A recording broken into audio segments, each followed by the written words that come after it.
If you're tired of seeing pop-ups, banners, and distracting ads while browsing, today I'm going to show you how to install a Google Chrome ad blocker the easy way. In this video, we'll walk through the exact steps to find a trusted ad blocking extension, add it to Chrome, and confirm the installation so you can start browsing with fewer interruptions. This is a simple setup, but it's important to do it the right way so you install the official extension from the Chrome Web Store and not a fake copy. If this tutorial helps you out, make sure to hit the like button and subscribe for more quick software guides just like this. Alright, let's get into it. First, open Google Chrome on your computer.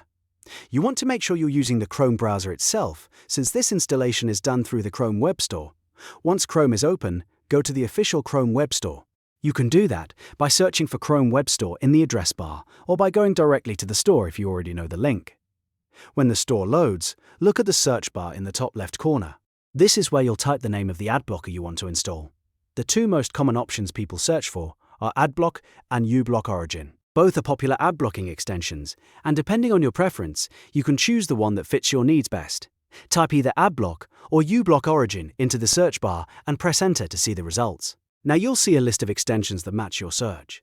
Take a moment to look carefully at the results and click on the extension you want. It's always a good idea to check the name, logo, and ratings, so you know you're selecting the official one. Once you open the extension page, you'll see the main installation button. Click Add to Chrome. Chrome will then display a confirmation pop-up, asking if you want to install the extension and allow the permissions it needs to work properly. This is a normal part of the process because ad blockers need access to your browser in order to block ads on the websites you visit. When that pop-up appears, click Add Extension to confirm. After that, Chrome will finish installing the ad blocker automatically. In just a few seconds, the extension should be added to your browser, and you may see its icon appear near the top right corner of Chrome.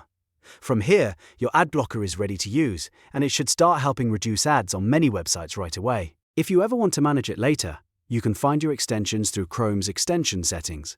And that's all it takes to install a Google Chrome ad blocker in just a few simple steps. If this video was helpful, please give it a like, and don't forget to subscribe for more easy tutorials and browser tips in the future. Thanks for watching, and I'll see you in the next one.